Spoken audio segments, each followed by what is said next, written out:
All right, this is Vladimir Atsukovsky's General Etherdynamics, modeling of matter in field structures on the basis of the representation about the gas, second edition, 2003.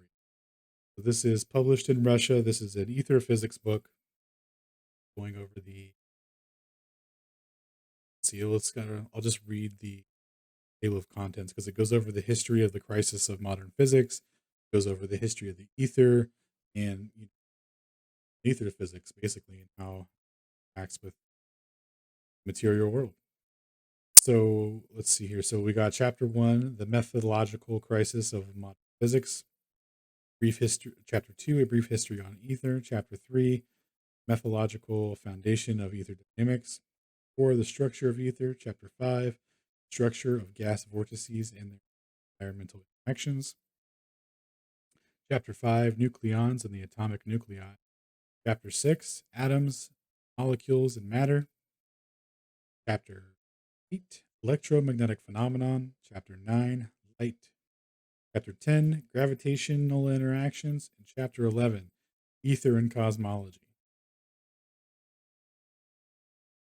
Skip through the preface.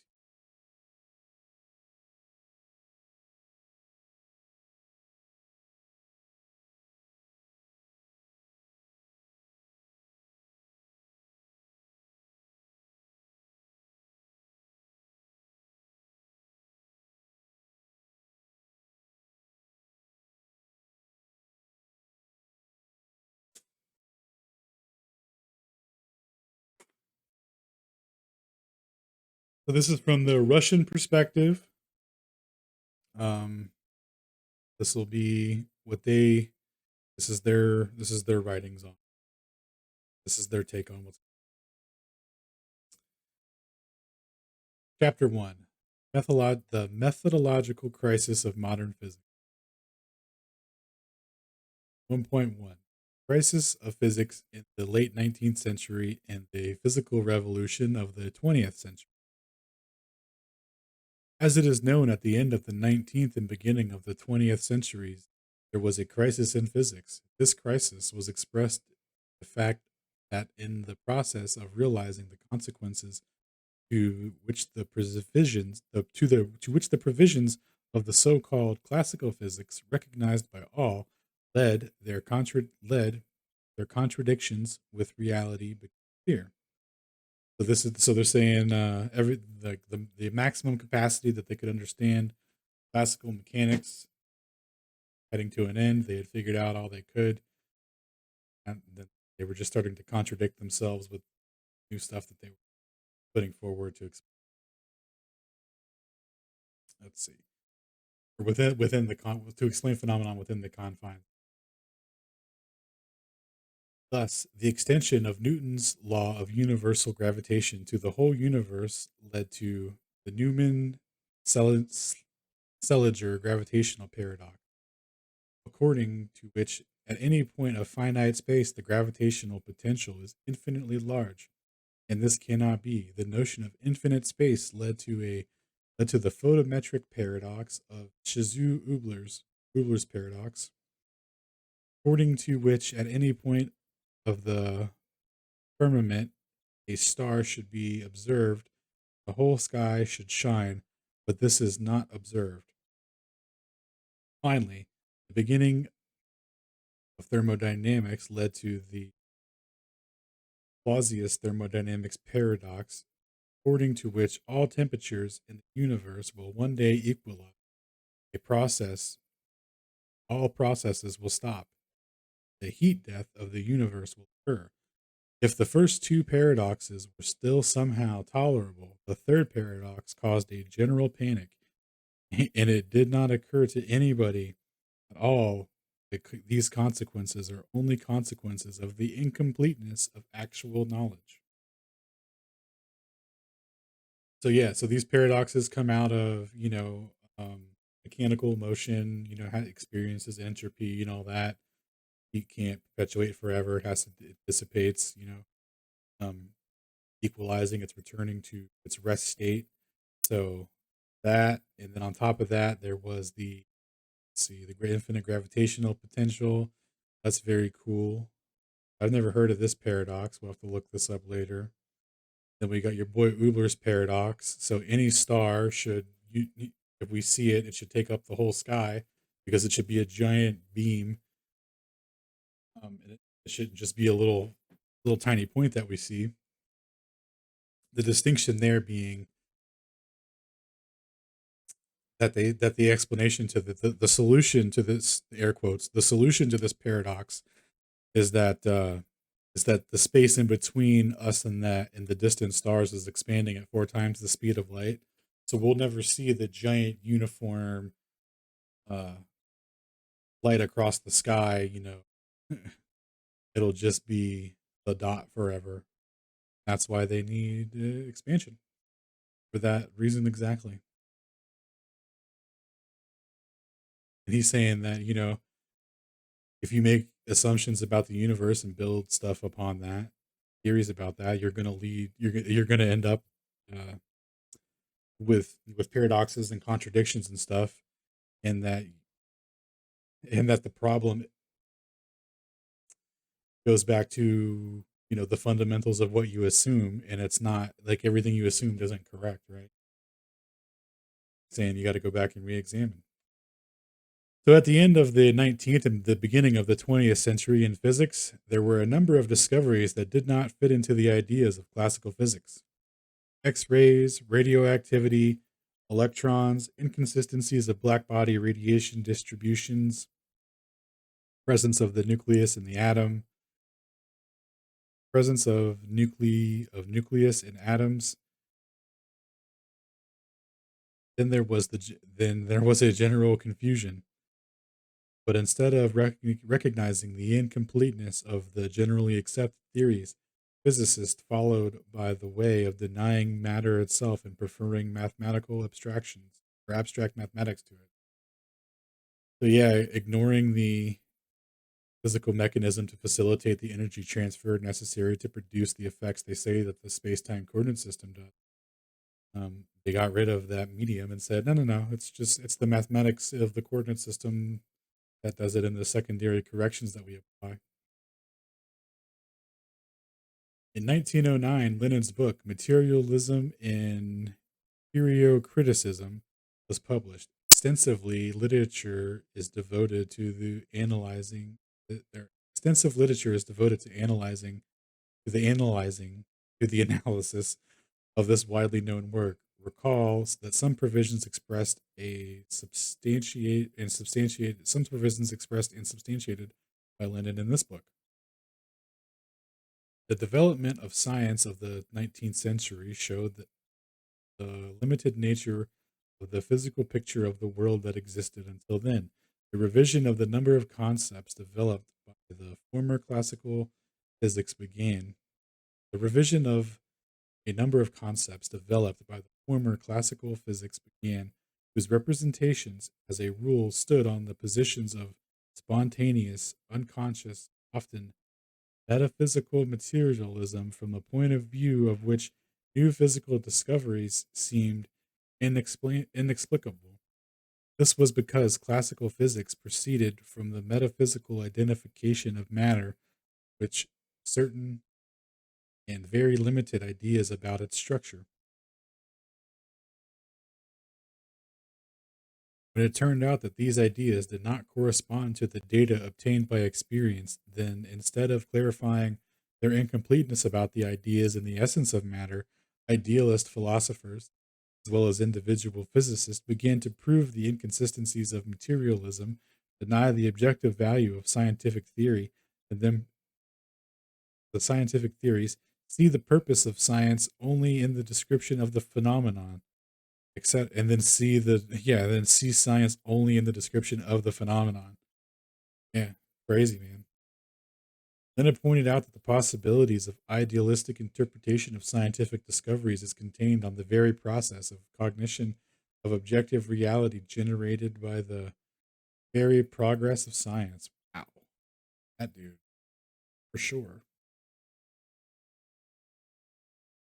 Penetration into the depths of the atom attempts to isolate its elementary parts led to the strengthening of the role of mathematics in in the development of physical knowledge, which itself was a positive phenomenon. However, the mathematization the mathematization of physics, as well as incompleteness, relativity, relativism of our knowledge in the period of radical change in the ideas about the physical world, contributed to the crisis of physics, where epistemological sources, physical idealism, so source of the teachings, physical.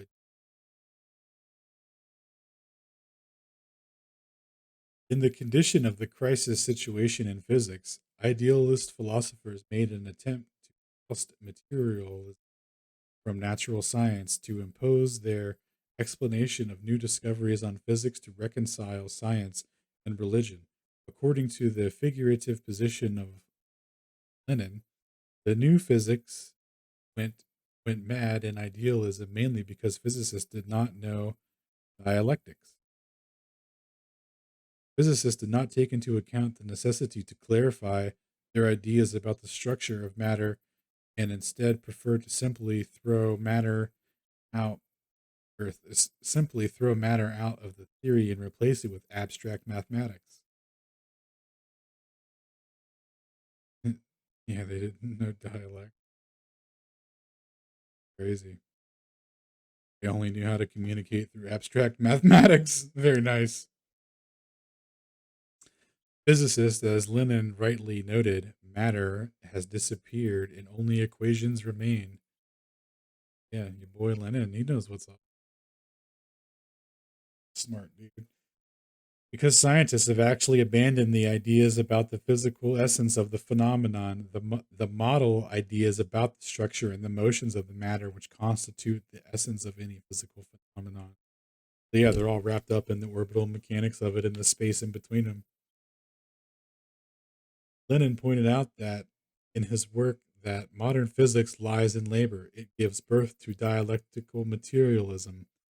Dialectical materialism. The labor is painful. In addition to a living and viable being, they give inevitably some dead products, some garbage to be sent to the premise for filth. Among these garbages, are all physical idealisms and imperial criticisms, or imperial critical philosophy, together with imperial symbolism and imperial monism, etc. To great regret, all this turned out to be true, also in relation to the state of physics in the late 20th century. The birth of the dialectic materialism by physics was clearly delayed. Physical idealism, criticism, all the dredges of the painful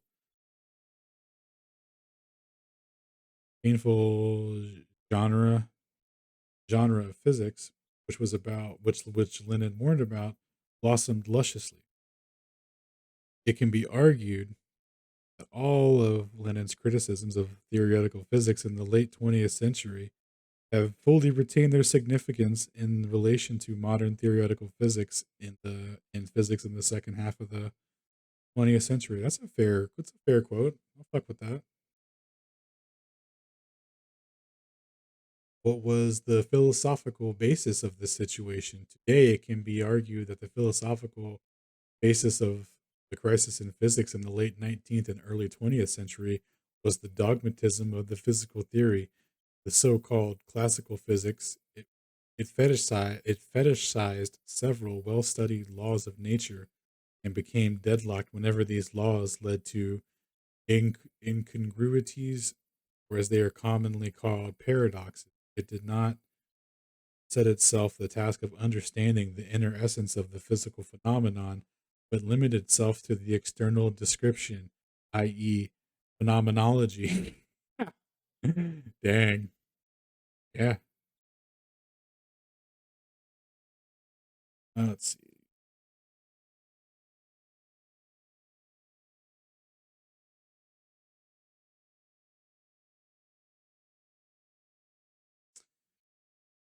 Practic- it, practic- mm, it practically did not set itself the task of elucidating the structures of matter at the deep levels of organization. This inevitably led to the superficial understanding of the phenomenon, did not prepare did not prepare for the perception of new facts, the appearance of which always turned out to be incomplete, or turned out to be a complete surprise. They keep saying her. So, by the way, this is a translation from a. I don't know if I mentioned it. This is a originally published in Russian, never been translated to English until did it with an AI. So there's some errors in here, so we're just kind of rolling with it. But most importantly, it had no methodological basis, no philosophical common ground, no clear understanding of the fact that the whole nature is a set of bodies, a phenomenon of moving, self-organizing matter. No one had formulated an approach to the universal physical invariants, i.e., categories inherent to all bodies and phenomenon, which, due to their universality, are not subject to any transformations. And vice versa. All specific phenomena and laws derived from specific conditions were given the character of universality, thus excluding the very possibility for their correction. Dang.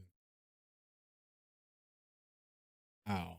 No one had formulated an approach to the universe of physical invariants, i.e., categories inherent to all bodies and phenomenon due to their universality,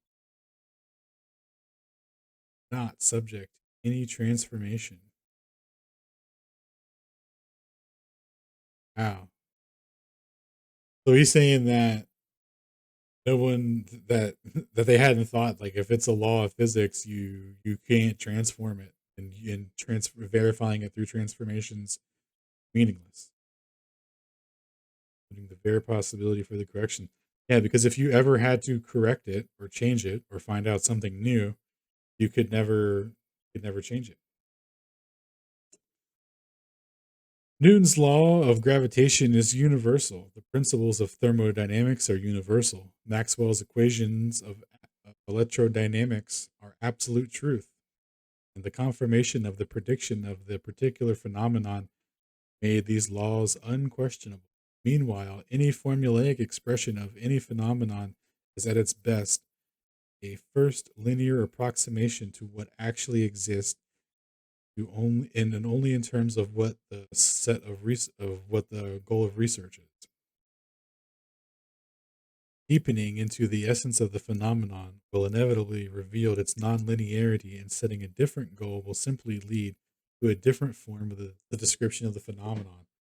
Wow, dude, that's so true because in the bias of assuming the constancy of C, they'll literally make corrections to conform the coordinate system to C. They'll be like, oh well, we have to contract time, we have to contract distance, we have to apply, you know, the Earth rotation, we have to apply, this contraction, that contraction.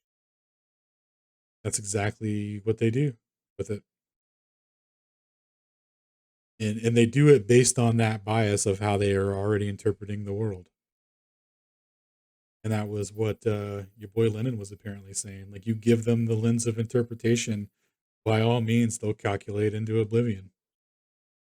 Thus, it was the idealistic approach of the development of physical theories that predetermined the crisis of physics at the end of the 19th century.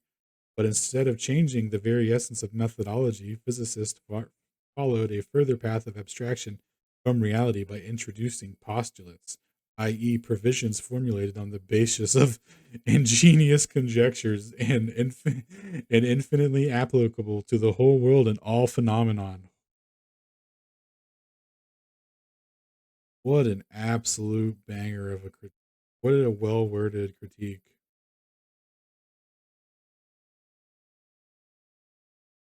The ingenious conjectures and the infinite applicability to the whole world and all phenomenon. Wow. That's that's great. And there was a whole special role played by Einstein's theory of relativity and quantum mechanics. Yep. Oh, I'm sorry. And here, a special role was played. Yeah. So yeah, this exactly. So this was where the mathematic abstractions really took foothold because through the where did he mention the covariance stuff? So yeah, through the establishing the covariance through invariant transformations of the laws of physics is what set this forth in motion, and we're dealing with the repercussions of that now. They're talking about this in 2003. All right, so chapter 1.2: the role of Einstein's theory of relativity and quantum mechanics in preparing a, a new crisis of physics. The reasoning of Einstein's special relativity theory The reasoning of Einstein's special relativity theory is based on the fundamental denial of the ether. Recognizing the existence of the ether in nature would make the emergence of relativity theory impossible. Einstein, quote, Einstein came to this idea that there is no ether in nature on the basis of the comparison of the experiments of Fizeau 1851 and Michelson in 1881 and 1887. I'm sorry, Fizeau is 1851. I said that correctly. I said 1880. Let's see here. So, as known, the as is known, as a result of experiment, Fizeau found that light is partially entrained by a moving medium, water. As the result of the experiments on the detection of the ether wind conducted in 1881 by Michelson and in 1887 by Michelson and Morley, it turned out that there was no ether wind on the surface of the Earth. At least that is how the results of the experiments were interpreted. In fact, etheric wind was already detected in Michelson's very first measurement. Although its velocity was slower than expected, this was in contradiction to Lorentz's theory of an absolutely stationary ether. Detailed justification on the principles underlying the special theory of relativity Einstein gave in this article. Quote, Principles of Special Relativity and Its Consequences, 1910. Here, he pointed out that the partial entrainment of light by a moving liquid in Fizeau's experiment, rejected the hypothesis of complete entrainment of the ether. Consequently, two possibilities remain. One, the ether is completely motionless, i.e., it takes absolutely no part in the motion of matter. What about Fizeau's experiment, which showed partial entrainment? Two, the ether is carried away by moving matter, but it moves at different speeds from that of matter. The development of the second hypothesis requires the introduction of the assumption concerning the relationship between the ether and moving matter. The first possibility is very simple. For its development on the basis of Maxwell's theory, no additional hypothesis is required, which can complicate the foundations of the theory.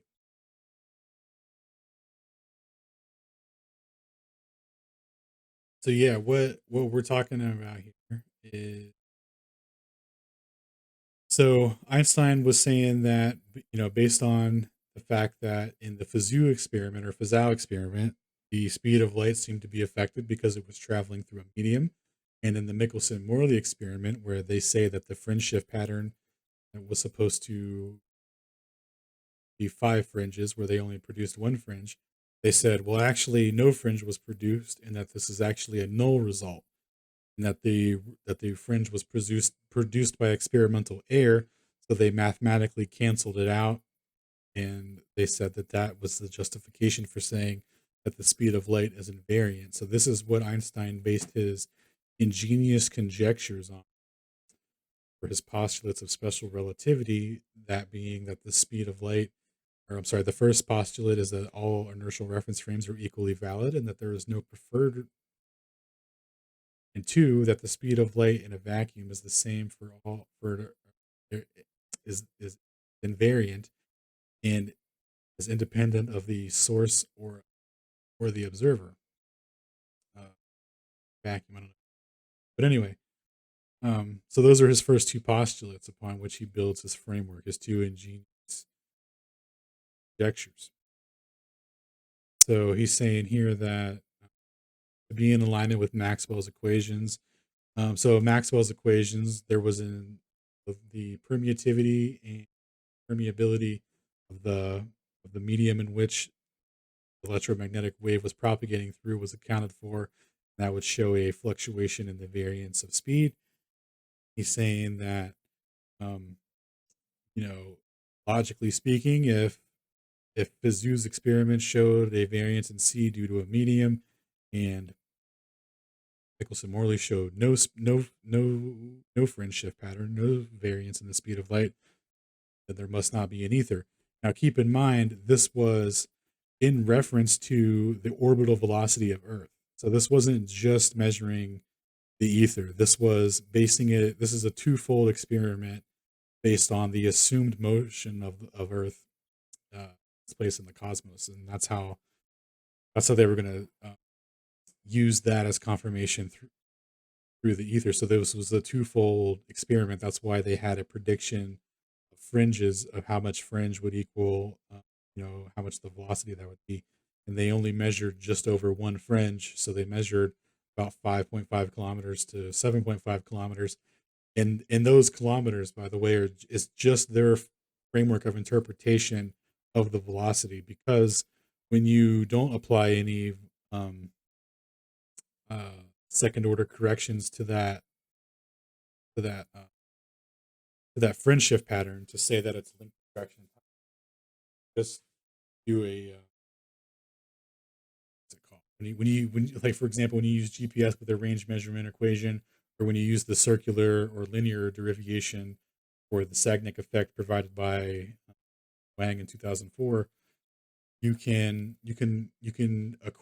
take a first order measurement of the speed of light and find out that it's a first order effect because its velocity is proportional to the velocity of the observer. I'm sorry, the delay in the electromagnetic propagation is proportional to the velocity of the observer.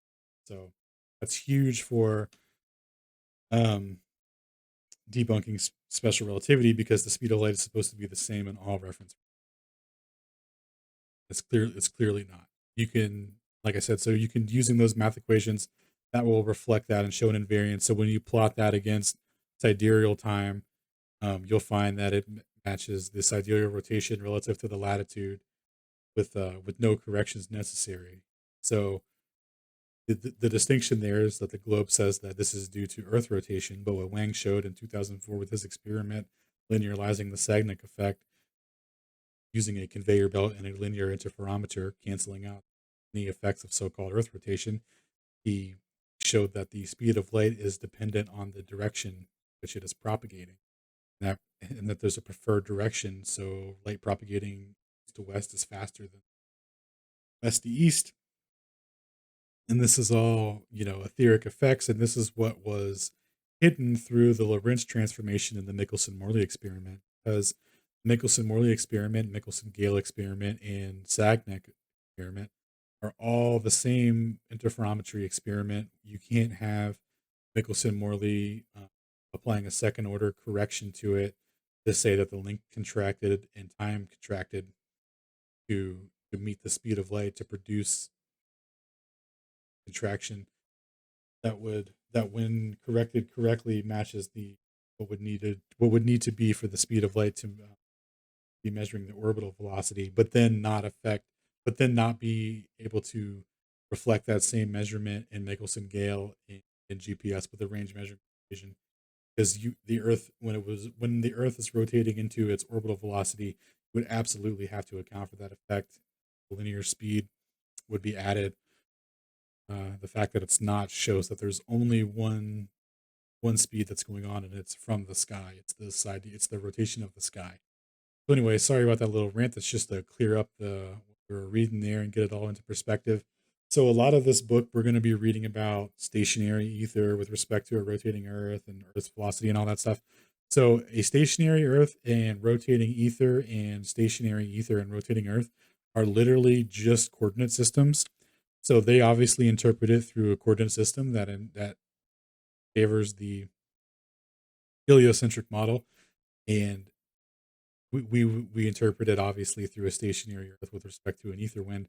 So all you need to do when you continuing on here when we come across these is you're just reverse the or inverse the interpretation. That's all you have to do. It's literally just a coordinate system that separates the distinction in terms of ECI reference frame and the ECEF reference frame. It's just a coordinate system.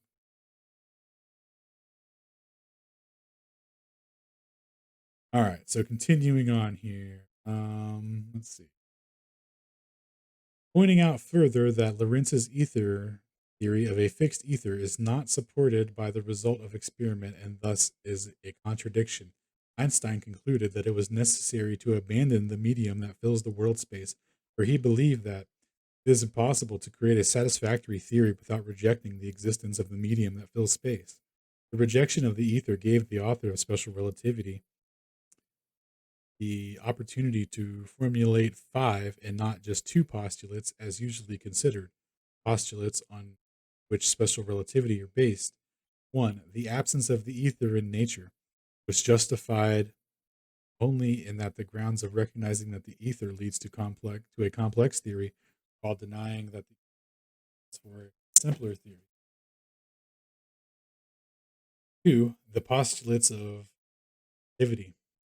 I'm sorry, the two, the principle of relativity stating that all processes in a system which is in a state of uniform and rectilinear motion occur according to the same laws as in a resting system. Earlier, in relation to the mechanical process, this principle was formulated by Galileo. Shout out to your boy Galileo Galilei, who may or may not have existed. Three, principle of the constancy of the speed of light, independence of the speed of light from the speed of the source or observer. Four, the invariance of the fourth dimensional interval, which space coordinates is related time, speed of light. So yeah, so this is combining time and distance, time and space, right, to conform to the speed of light through a fourth dimensional interval, right? So this is taking your XYZ axis and adding time to it. And what they did there is, right, so if you're going to say that distance changes, but you're using the speed of light as your metric stick and the speed of light can't change, but if you're going to make a change to distance to conform to the speed of light, you also have to change time because it's the time of the propagation versus its known speed, right? That's how you're going to get your distance, right? So time and distance have to scale proportionally. So to solve this, Minkowski came up where, well, first, uh, Einstein solved this algebraically with Lorentz transformations, moving the or transforming the x and time axis respectively. Um, by correcting them with the gamma factor, which is the length correction. So that's your length contraction, right? All corrections to the coordinate system to facilitate the speed of a constancy of the speed of light will be corrected in that form. And then Minkowski came along and said, well, actually, if you take the axis of motion, the x-axis, right, the space axis, and you put the time axis perpendicular to that axis of motion, so 90 degrees at the perpendicular to the axis of motion, right? So you what you'll find is that the amount of space that contracts as your speed increases and the amount of time that contracts, there's a there's a proportional relationship that scales hyperbolically to infinity. And as long as an event takes place uh, in time, like where it's forward moving in time, that the transformations will be, if expressed geometrically, will automatically be invariant because they'll scale proportionally due to the hyperbolic nature of the curvature of spacetime. So as you move faster, the curvature of spacetime scales exponentially, and that curvature is represented by both time and space, which have to scale proportionally, represented by the hyperbolic curve. So, 5, the principle of simultaneity, according to the observer, judges. See, 5, the principle of simultaneity, according to which the observer judges the passage of events of time by the signal reaching him from those events. So, this is relative simultaneity. This is more than two events can't happen in the same reference frame relative to an observer, which GPS, by the way, explicitly functions off violating. So, the explanation that they often give, where they say, if you have a train car that's moving and there's an observer in the middle of it and lightning strikes at both ends of the train car and there's a stationary observer on a platform, who sees what first and how does it all work, right? Well, GPS explicitly functions while violating relative simultaneity. There's no problem in who receives the information simultaneously or not, as people receive GPS signals all the time when they're in train cars, moving cars next to people that are stationary, all while lightning is striking at the same time relative to people within that reference frame, and it all works out and syncs proportionally, and there's no delay or any problems with that. Otherwise, GPS wouldn't accurately work. They attribute this. They say this is a local effect, but they call it global simultaneity, and they say that global simultaneity isn't a violation of special relative or the principle of simultaneity, because on the grander scale, outside of the global, the local global scale of just Earth with GPS, on the cosmological scale, simultaneity holds true in hypothetical situations contradictory to physical reality and technology that exists based on violating it. It still holds true. So it's like, okay, um, so that's another postulate that they throw in there that they get away with. Uh, Assertions. In accordance with these postulates, it is asserted that it is fundamentally impossible for any physical experiment conducted inside a laboratory reference frame to establish whether this laboratory is at rest or moving uniformly and linearly, as well as the constancy of the speed of light in any inertial system. So again, pointing out that when you have a system where you can swap metric tensors and change the initial or boundary conditions of the calculus, or when you can contract the axis through algebraic coordinate system transformation corrections, you can get any constancy of your postulate. It's impossible to falsify, because people will just make corrections to the experiments and say that the speed of light was verified because of these second order corrections that they made to first order effects. The Sagnac effect being a first order effect, as it is as the delay in the speed of light is proportional to the velocity of the observer. That's a 1-to-1 first order effect, and they mathematically say, ad hoc explain it with link contraction.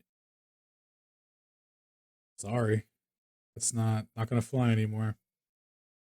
It is easy to see the presence of ether would not allow us to formulate any of the above postulates. If the ether is omnipresent, then the ether wind must be observed inside a moving laboratory, and consequently, it is possible to determine the fact of its motion by measuring the velocity of the ether wind inside the laboratory without going outside of the laboratory. Presence of the ether wind would also raise the question of the transient process occurring during the generation of light by the source, as well as the magnitude of the velocity of light relative to the source at the moment of the exit. At the moment of exit in the immediate vicinity of the source, the velocity of light relative to the ether, the displacement of the ether relative to the source, and many other questions. Searching for answers to all these questions would hardly leave ground for the formulation of the postulates listed previously in regards to special relativity, the 5 postulates earlier. So in the general theory of relativity, GTR, of the same author, extended the postulates of special relativity to gravitation, meaning that you can't differentiate between uniform acceleration circular acceleration, or being at rest, or being, and then he equates that with general relativity through the equivalence principle in the Eddington experiment, saying that a gravitational field being in the effects of that, you would be, would be the same as being at rest. We wouldn't be able to make the distinction that you're in motion, et cetera, et cetera. Thus, the speed of light, which is a purely electromagnetic quantity, was interpreted as the speed of propagation of gravitation, although gravitation is a different fundamental interaction than electromagnetism, differing in the interaction constantly by by by 36 orders of magnitude. Oh yeah, I forgot about that. That's an absolute banger.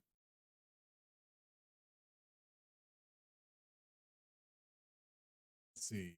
General relativity theory added to the five previous postulates of special relativity the extension of all postulates of special relativity on gravitation, the dependence of the rate of a clock on a gravitational field, the covariance of the coordinate system transformation, bringing the formulaic expression in the same form for any reference frame, the equality of propagation of speed of, or the equality of the propagation speed of gravity to the speed of light, and finally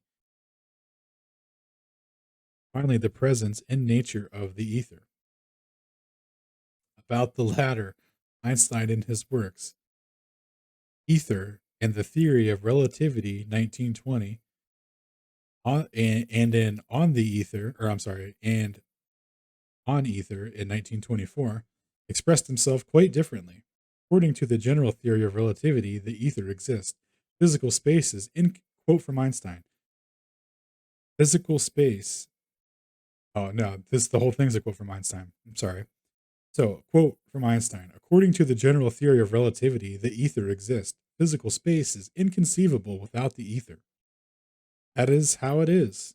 Nice. Well said, Ein. Well said.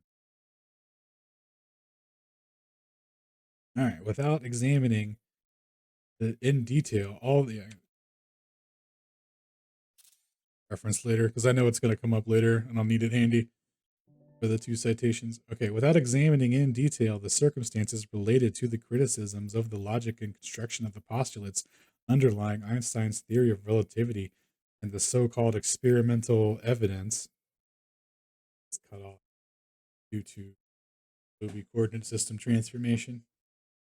It should be noted that the logic of both of these parts closed closed on itself when the conclusion led to the initial position that both parts of its unified theory contradict each other in the essential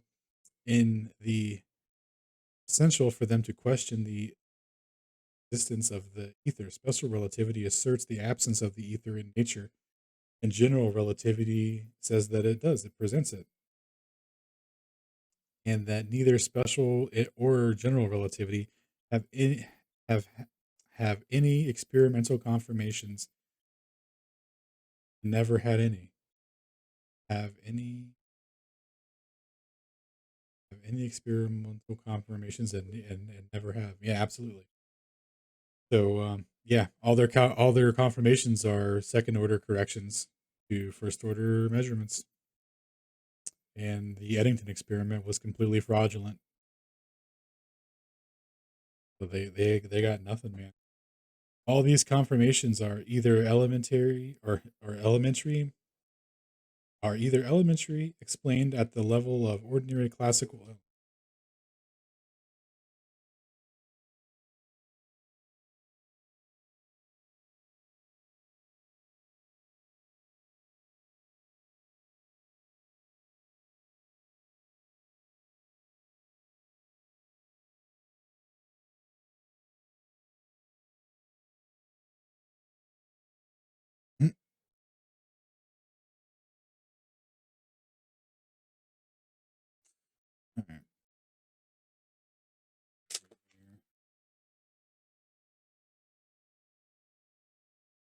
All right. Yeah.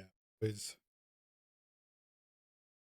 All right. Oh yeah, confirmations. Yeah, all these confirmations are either elementary, explained at the level of ordinary classical physics as it takes place, for example, with an acceleration of particles in gas pedals, or have always been self evident as with the problems of the equivalence of inert and gravitational masses. Classical physics has never distinguished between them, or a consequence of the direct processing of results as it took place with the deflection of light rays the sun from all methods from extrapolation to one which corresponds to the theory of its choosing, or simply does not correspond to it. For more information on this, see section 9. Yeah, absolutely. So in here with the Eddington stuff, they they they say that the only starlight displacement that they saw was within the solar limb of the sun. So literally on the edge of the sun, not like near the sun, not close to the sun, not um, any measurable distance away from the sun, literally within the rim of the sun. And they say that the displacement was inwards by 0.75 arc seconds. Now, they needed 1.75 arc seconds or 1.75 minutes of arc to confirm relativity theory. So they had Frank Dyson Watson come in and probabilistically, mathematically make corrections and extrapolations to the photographic plates to extrapolate that the deflection was not only not going in the wrong direction, but it was going in the correct direction, and that the displacement was was doubled, right? So it corrected for the 1.75 that it already was displaced, and then it corrected for an additional 1.75 arc seconds. I'm sorry, it corrected for um yeah. So they say it was already displaced by 7.5, but then due to post calculation corrections and further analysis, that they extrapolated that meant that it was in the correct direction by triple the amount of Newton's prediction. They had to triple that amount to get to Einstein's prediction.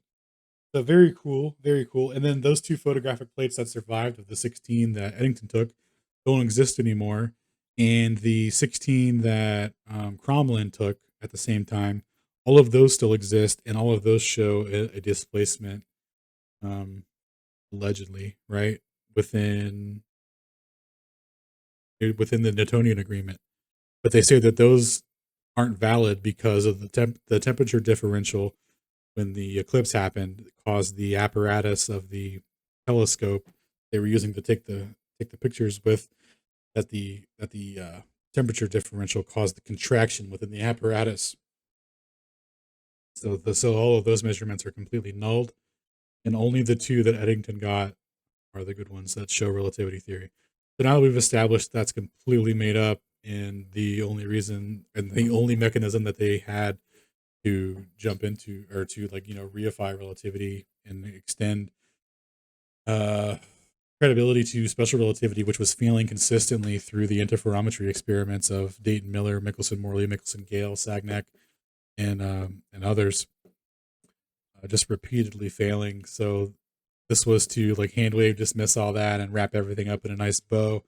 And then with general covariance presented with relativity theory, it extended the reverse compatibility of coordinate system transformations to allow different types of contractions in those coordinate systems due to gravitational effects, where previously, um, they were due to motion or acceleration.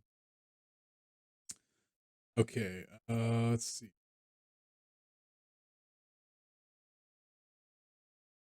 So yeah, and then just making the experiments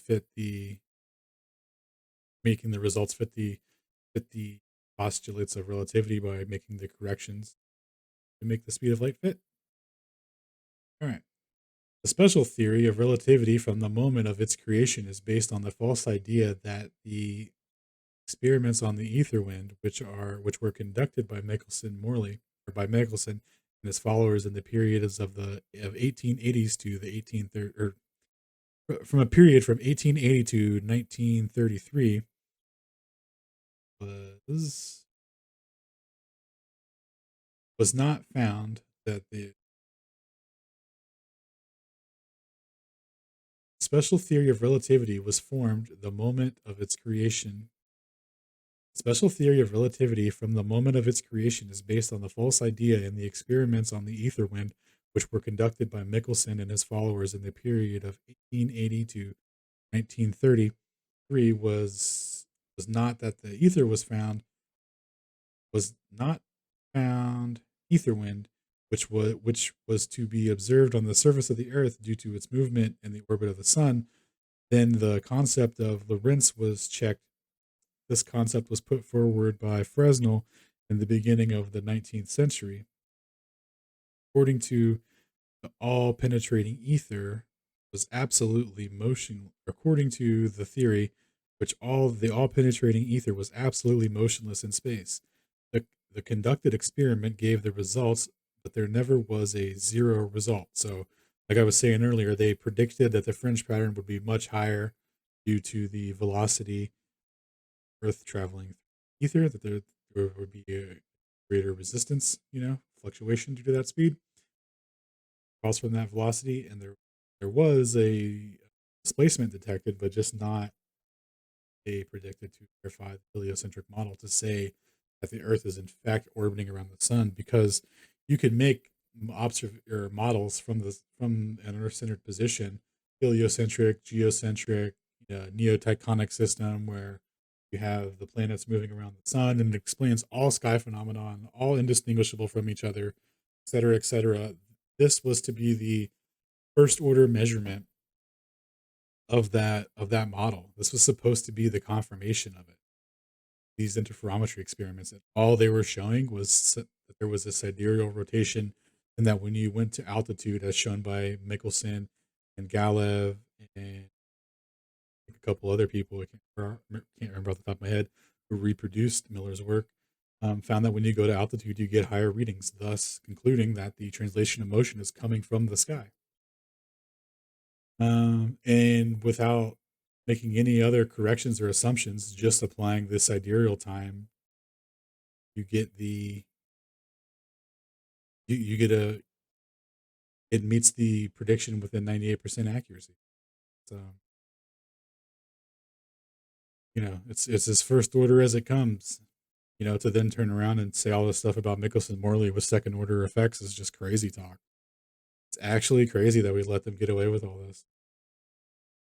So huge work on the study of the ether wind was done by a student and follower of Michelson, that's Dayton Miller, but his results were rejected by the supporters of Einstein's theory of relativity, which thereby committed a scientific forgery. So yeah, they suppressed actual scientific knowledge to facilitate the growth of and remove opposition of relativity theory. And when and even when in 1929 Michelson himself with his assistant Gale and Pearson confirmed the existence of the ether wind, it did not change anything. The theory of relativity had already gained supporters who scorned anyone who dared contradict them. All of this is not accidental. Recognition of the presence of the ether in nature would immediately destroy the basis of the special theory of relativity, for all its postulates cannot be justified in any way if there is an ether in nature. Very damning, and that's why they reject this at all costs. It is crazy how they have to reject it, because Michelson-Morley, Michelson-Gale, and Stagnac are all the same experiment. They all measure the same thing, and they all use the same reference frame to make the initial measurement, which is a stationary reference frame with respect to some sort of motion. The motion being in the heliocentric model, obviously the rotation of the Earth, and in stationary topographical plane model, you got your ether wind with respect to the stationary. All right. So check this out. This is a really cool one. So something similar happened in atomic physics, in which quantum mechanics took the dominant position. According to the provisions of mechanics, born when Einstein's theory of relativity recognized worldwide as a main physical theory. There are fields inside of the atom, but not a specific material medium, specifically not the ether. The field, on the other hand, was ascribed to the status of a special material medium without any explanation of what this medium is, what the specific parameters are. All quantum mechanics, which explains intra-atomic process and the radiation spectra, is based on postulates, total number of which today is already in the dozens. So the postulates of quantum mechanics continue to grow so that it doesn't invalidate himself, so that it can just assertions based on what they already assume to be true, so that it never gets invalidated. Beginning of the postulation process was laid by Max Planck in the 1900, who assumed that light is emitted in portions, quanta, and quanta carries energy proportional to a frequency.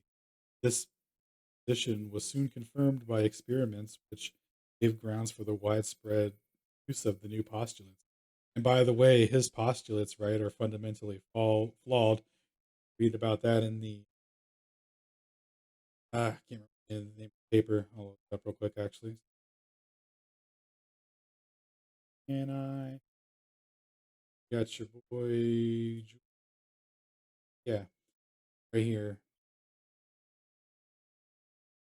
Element Elementary quanta of light.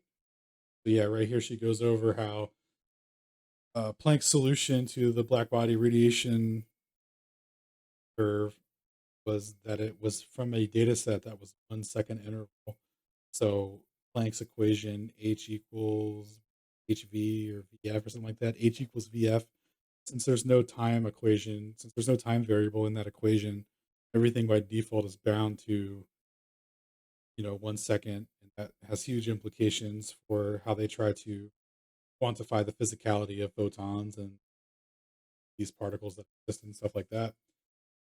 For any interval of time, it'll be proportional to its frequency. So its physical length will be proportional to its frequency. So it's got its own issues dealing with that when you do the mathematics of it. But yeah, so they have a nice system, nice fundamentals where they can make predictions and impose things and then make assumptions mathematically to make the predictions carry out or balance out. That doesn't necessarily mean that any of this stuff is real or works the way they say it does. It's all abstract math to explain the phenomenon. Whenever there's a contradiction, that's cool. So E. Rutherford's development in 11 of the planetary model of the atom, according to which all electron elementary particles carrying equal negative charges revolve around a positively charged nucleus, led to a problem, which is why electrons do not fall on the nucleus, although they accelerated. The fact that the acceleration is not longitudinal but transverse, which the rotational energy should not change at all, was not taken into account by anyone. To explain this mysterious phenomenon, Bohr put forward a postulate about allowed orbits being on which it is possible without the radial energy. It then followed a whole chain of postulates, reasoning, and inferences, including the quantization of parameters of orbits and electrons themselves, quantization of radiation spectra, etc., but without any explanation of the reason of the positions of the phenomenon. Nevertheless, all this gave good methods of calculation, which as if which as if confirmed the legitimacy of such an approach to make ad hoc assumptions and then calculate your way out of it until you have something that resembles what you to explain a phenomenon.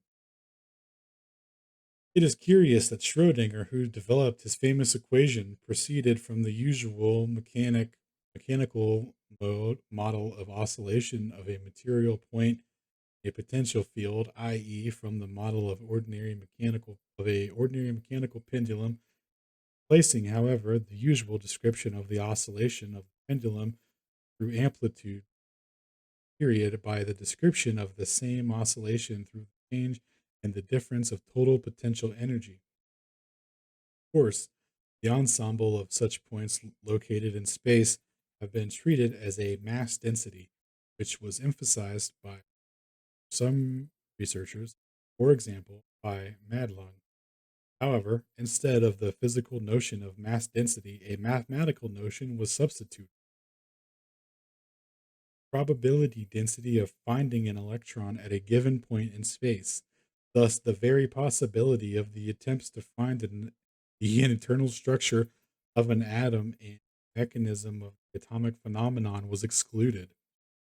So this wave equation, instead of deriving what it is and where it is, it says this is a, within this area, there's a probability that it's in here, a density probability. That's so crazy. I think Witsit refers to this as the cloud of probability or whatever, the distribution cloud of probability that they say that the photon interacts or that the wave duality particle whatever interacts with, and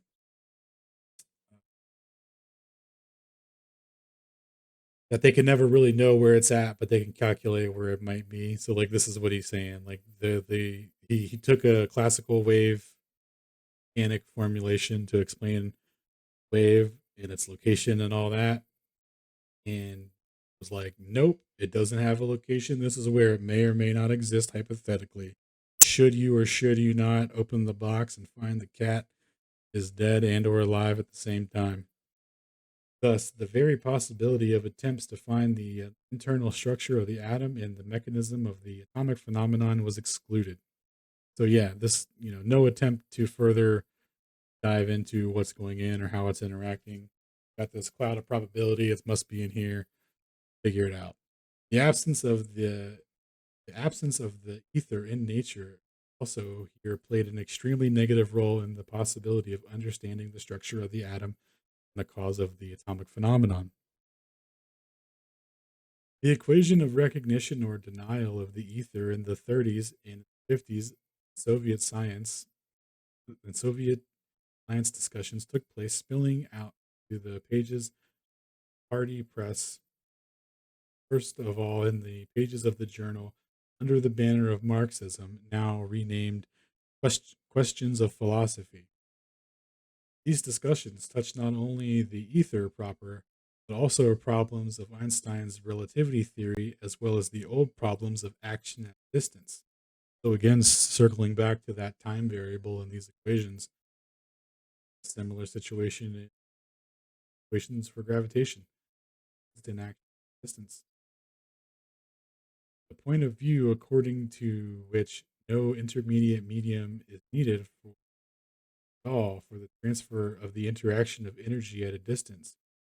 Content, of course, the discussions are described quite fully, but extremely tedious by by Sonnen in his book Physical Idealism. So yeah, we gotta read that real quick. Nice. I'm gonna check that out later.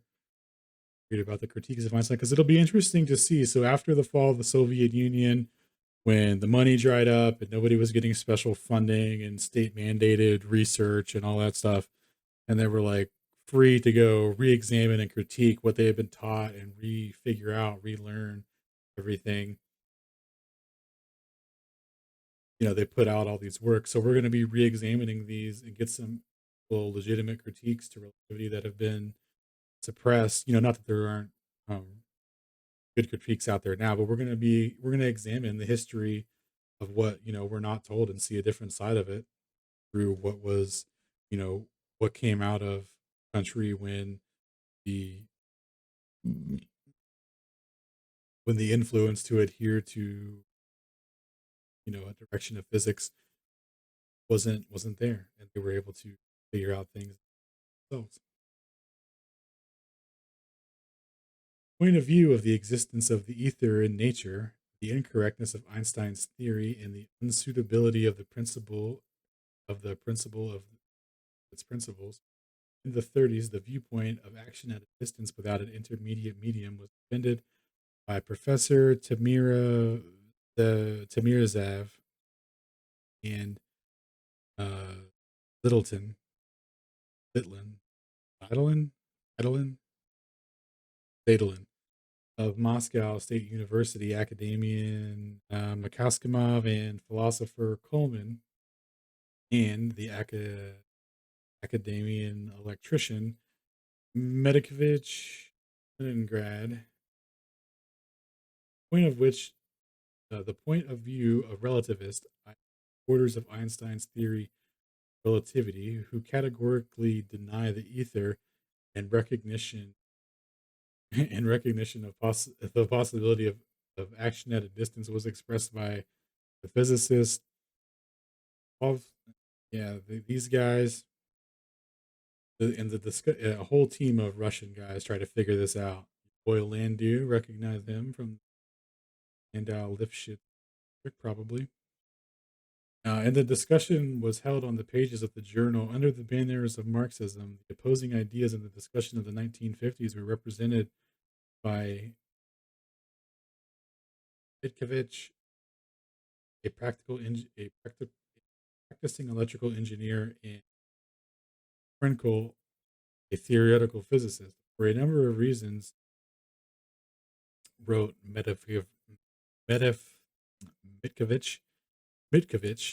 the construction of the physical theory covering all of the material accumulated by science is unthinkable without recognizing the special significance of the medium that fills all three-dimensional space in the language of the past epoch, experienced by physics and universal mediums.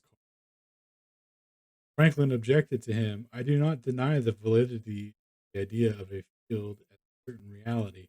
I only deny the validity of the idea that the field corresponds to some material image. His theoretical scheme accepted the hypothesis of long-range action, charge, or points of interaction acted through the medium of empty medium. But if Frankel continued,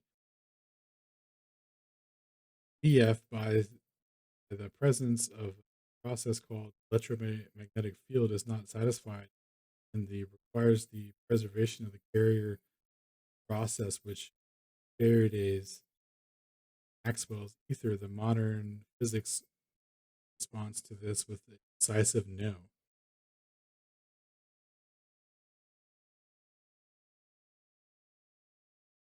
Yeah, so is he talking about the changes to Maxwell's equation, Faraday's and Ampere's law and all that? Said that the electromagnetic field could propagate without charge potential. Should be noted with regret to that point of view, supporters of relativity theory, absence of nature has won up present time in the domestic world is world physics prevailing. Ooh. Continuing on here. Chapter 1.3. Crisis of modern theoretical physics. Today, physics is a deep crisis. In spite of numerous public speech statements, popular and special articles aimed at proving the greatness of edified of the greatness of the edifice of modern physics and the grandiose possibilities awaiting mankind in the connection with achievements, it has to be stated that in fact there is nothing of the kind.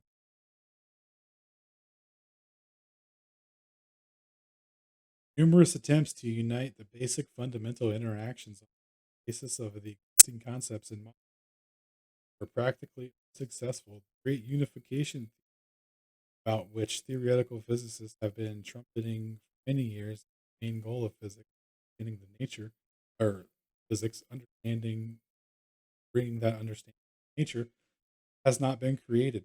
And if it has not been created, what, or, and if it had been created, what would have been changed from it? Would new directions have been developed and new What would the new directions, what would the trajectory be?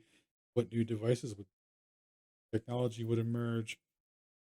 What would physicists just enjoy the beauty of a new theory? Exactly, dude. Looking at how beautiful and majestic the equations are and how eloquently they describe the fabric of reality, bending and warping of space-time to the core.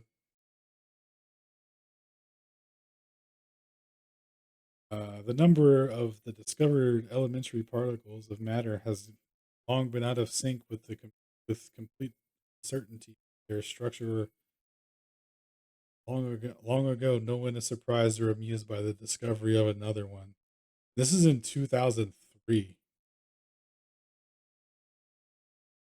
Three electron or elementary particle.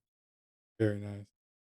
Theoretical physics continues to accumulate contradiction, delicately called paradoxes, divergence divergences, which are a fundamental character and are a serious break in further development of the a fundamental and applied science, even in such a mastered fields as electrodynamics. There are whole classes of problems that cannot be solved with the help of the existing theory. For example, two identical charges move, a paradox arises. Resting identical charges repel each other according to Coulomb's law, but when they move, they're attracted to each other because currents. But are they still at rest relative to each other? But if they are still at rest relative to each other, why do they attract when they move? Paradoxical. One second, I'm gonna save this for later.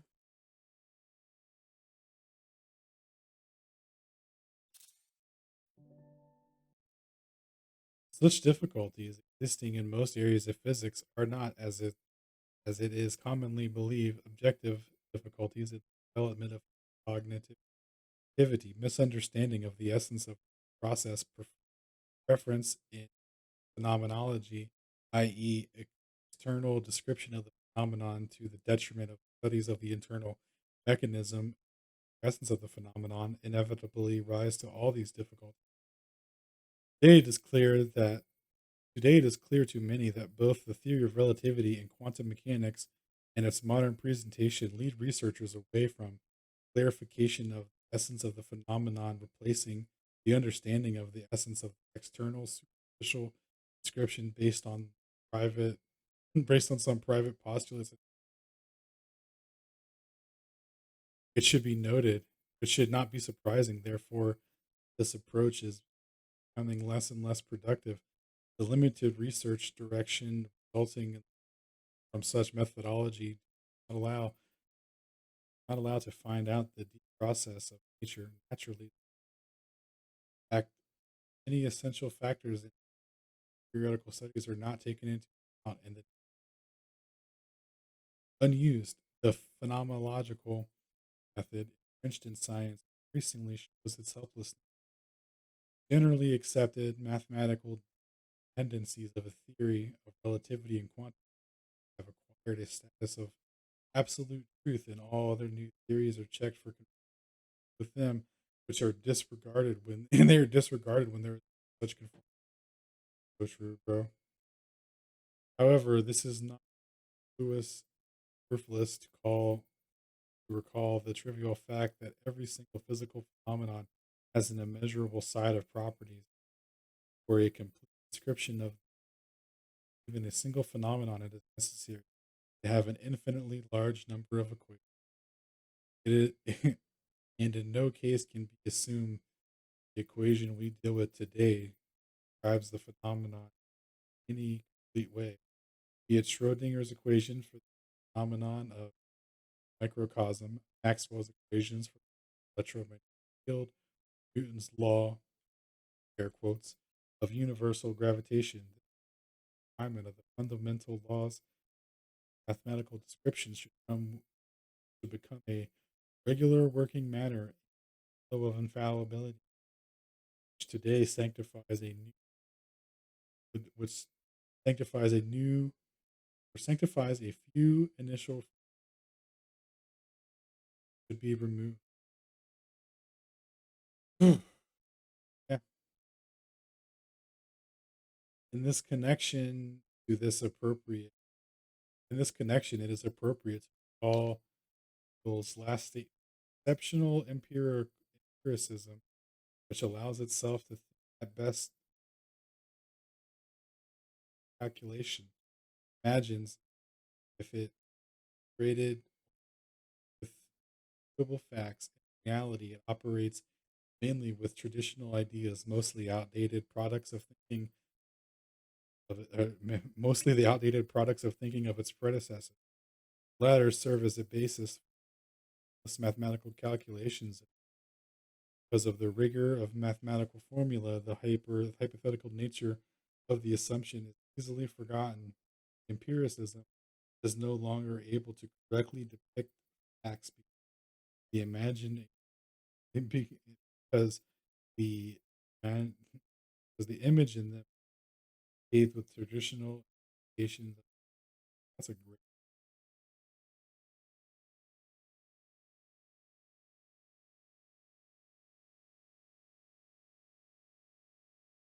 way angle.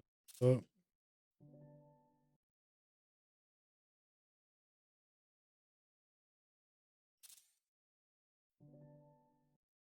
so the current situation in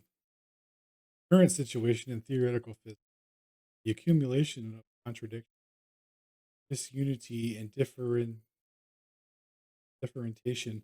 of its directions,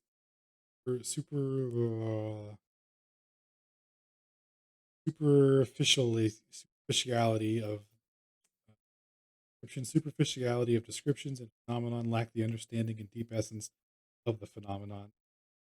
Consequence, all this loss of the leading role setting carrying out applied research testify to a deep methodological crisis has engulfed theoretical physics. There is no reason to believe that the crisis will be solved in the same path on which theoretical physics continues to move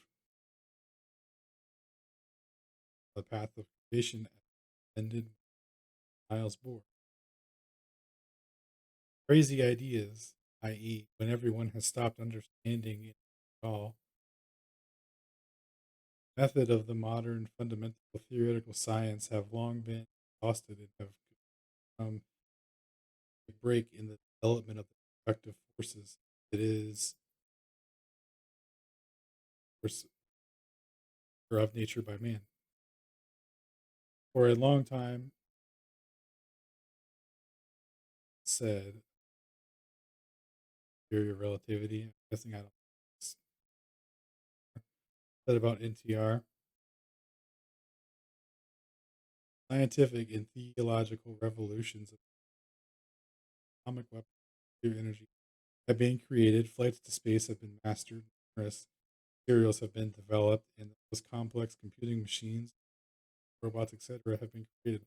However, today, qualita- qualitatively, new discoveries are becoming less and less. Development is mainly quantitative, and even in study of the particles of the qualitative, new techniques are used, but simply increasing the power of particle and gas pedal behind blind faith of a new energy level maybe will give something new, although so far does not give anything qualitatively new. So yeah, they're just reproducing the same things based on existing technology, refining the principles off of that, and not discovering new things. Technology based off of those, it's stuck in this stagnation because it's confined with creation. In applied physics, various sol- solemn process promise various promises never come true. Many years have stable plasma was obtained, which little as 0.01 seconds. Over many years, numerous facilities nuclear reactions have been built to provide mankind with thermonuclear energy forever. However, there are installations and plants that have been created for the purpose of conferences.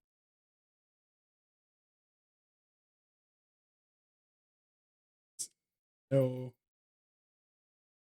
there is no only thermonuclear for which it was conceived for a theory of thermonuclear programs have already been closed, not only in our country, but also abroad. And yeah, so this is in relation to the nuclear stuff that they were talking about earlier, nuclear energy. So, Chernobyl, 3 Mile Island, all that stuff, all to all, all to facilitate, a fear of radiation and all. Because these things,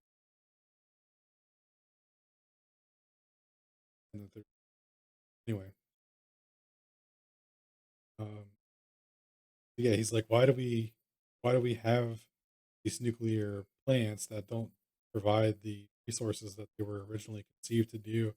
They only exist for honoring the ideas and principles upon which they were conceptually built. Right? It's crazy. Same with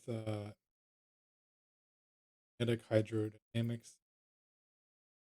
It is in the same way with superconductivity, same with all applied in the field of nuclear energy of things nuclear power plants actually exist and can be built. You can hear well-known events have taken place to show a lack of knowledge differently affects the safety of the nations. Which, these events were some would say that they were set up, facilitated, give the appearance of a melt.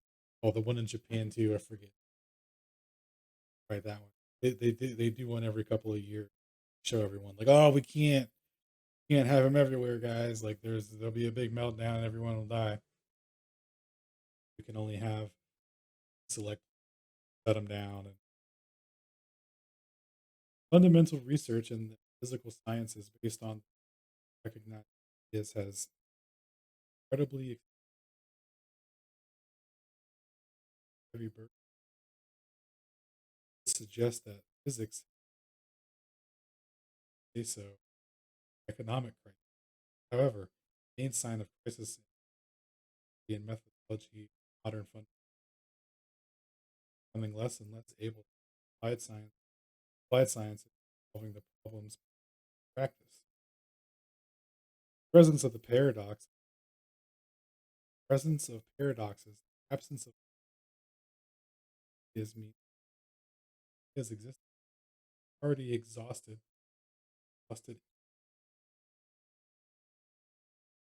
physics in general, theories in particular. There is no need to go into details of critical physics to some extent by the author. Too quite possible to recognize all the learning that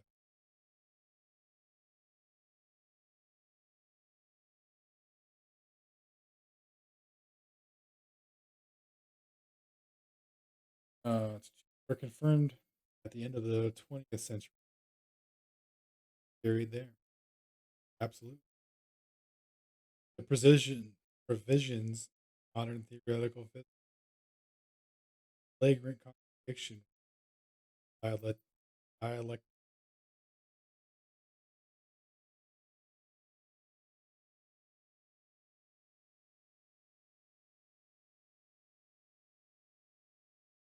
asserts there is no limit on electron exhaust. The electron is inexhaustible as the atom. And asserted from his famous work, Imperialism and Imperial, imperial criticism. Materialism and imperial criticism. This means that the electron is this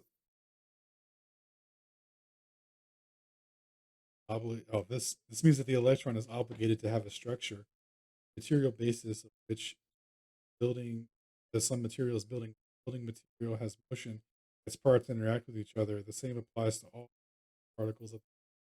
of the microcosm, which all keep each other. But this, but it is also direct indication of nature cases. All the same thing, all come from the same thing because they can all transform each other, but they won't acknowledge that there's an ether. But they'll just keep infinitely dividing an atom, saying it's made up of a smaller thing, rotating a smaller thing. Hmm, fascinating. All in the same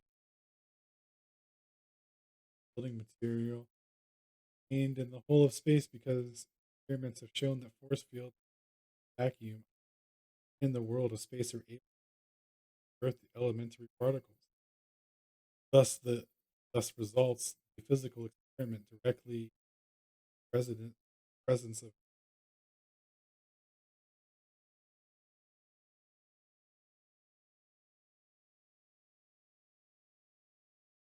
Meanwhile, modern theoretical physics does not recognize such building material in all elementary particles. Physicists not only not structure, even have no dimensions. Yeah, that's so funny. No structure and no dimensions. All of their properties, electric charge, electric moment, or magnetic, come from nowhere. They they are innate properties that have no mechanism under them. So thus there remains only possibility of thus remains only possible only possibility of phenomenological, i.e., only external descriptions of the phenomenon. Those restrict cognitive ability of man as it's impossible to penetrate the depths of process because process themselves do not exist. But then the external description also turns out to be official for any phenomenalization or external manifestation of its parts if external mechanism taken taken into the observation of this observation external manifest then there remains only phenomenological phenomenology, external description of the phenomenon, only observable factors. Wow, dude is nailing it on the head. Since all the observable factors in physics are connected by mathematical expressions, it turns out that matter has disappeared entirely.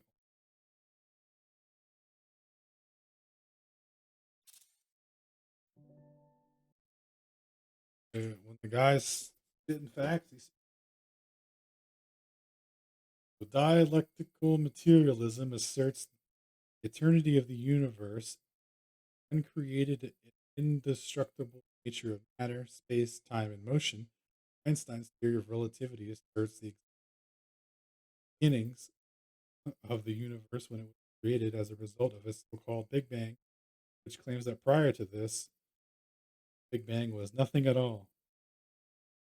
Dialectical materialism requires generalization of accumulated experience. The theory of relativity considers it possible to really invent the axiomatic basis of physics. The theory of relativity demands continuity of perspective. All new theories be obliged to conform to Einstein's theory of relativity, but itself does not conform to the entire previous history. It prides itself on revolutionary thinking. Uh, Stopping.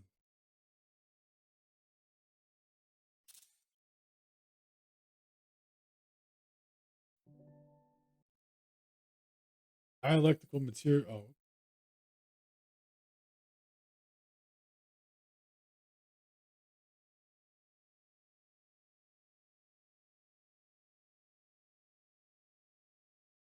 Oh, How, in principle, materialism in physics differ from realism. Materialism recognizes nature and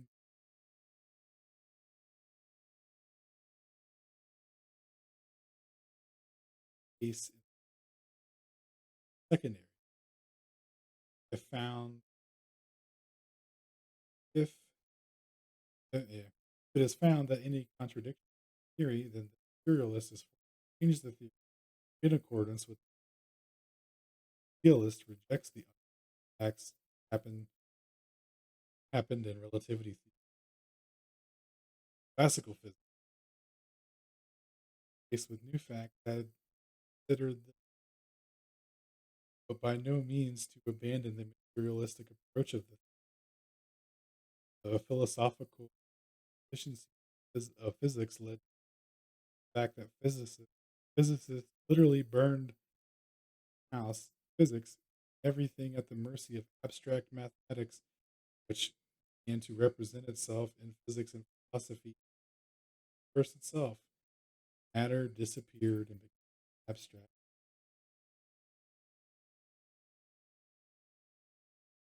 Ignoring the existence of the orders, long range action today held in justified absolute of the formulaic dependency. Authors could be natural laws. Following the position,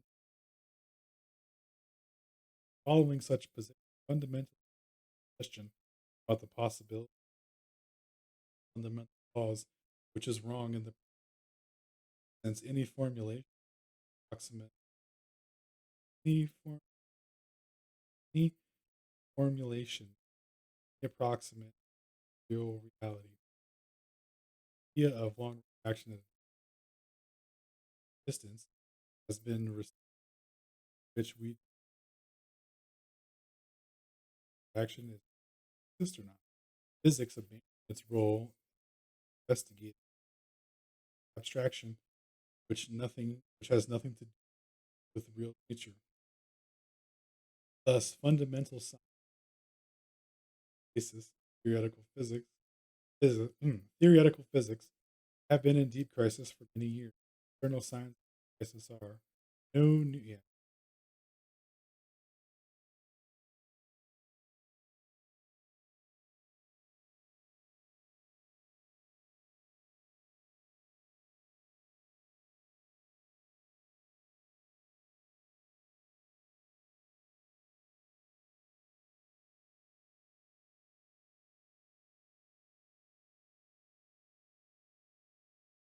I have highlighted.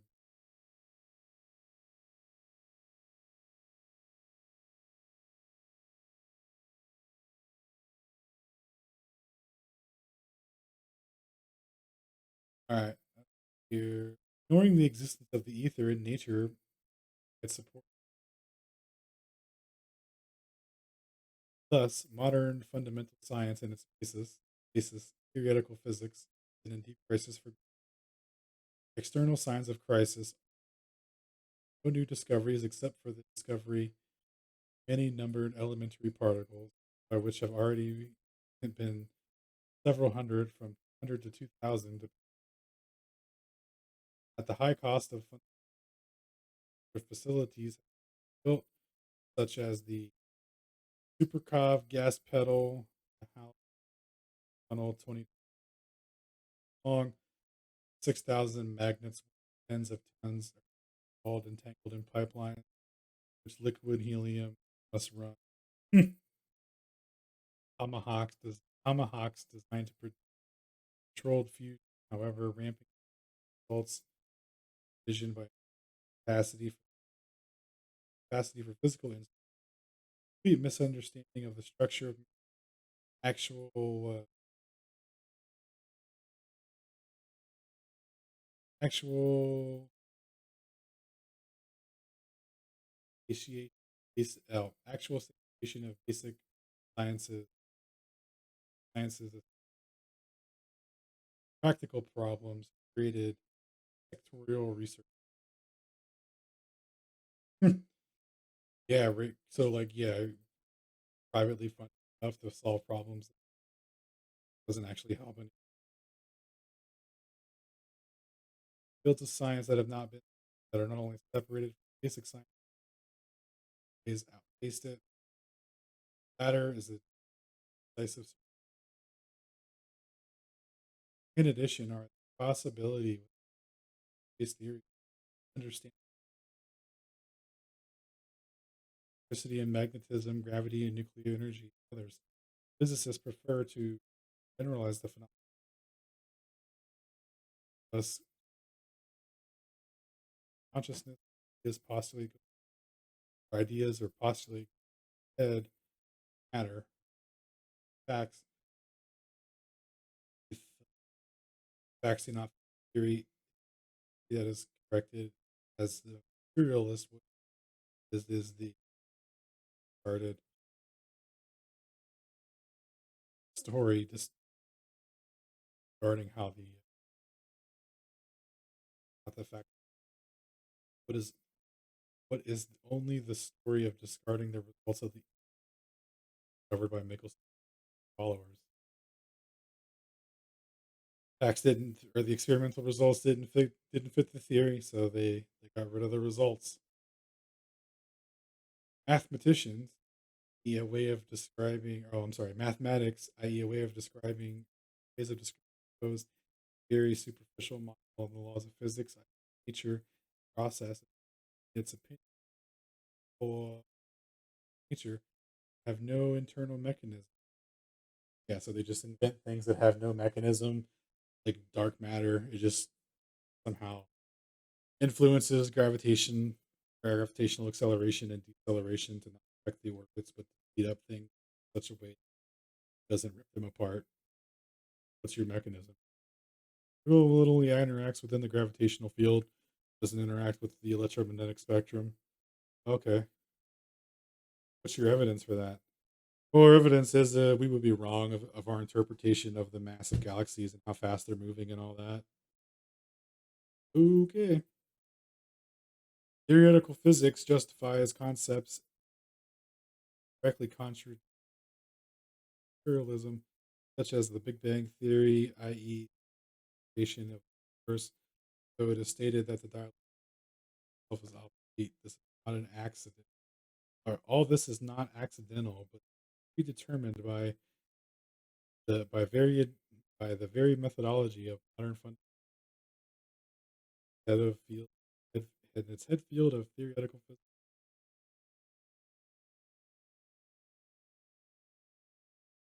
All right, so I think that's a good place to leave us. I'm kind of tired here. I've been reading for a while. We'll pick up on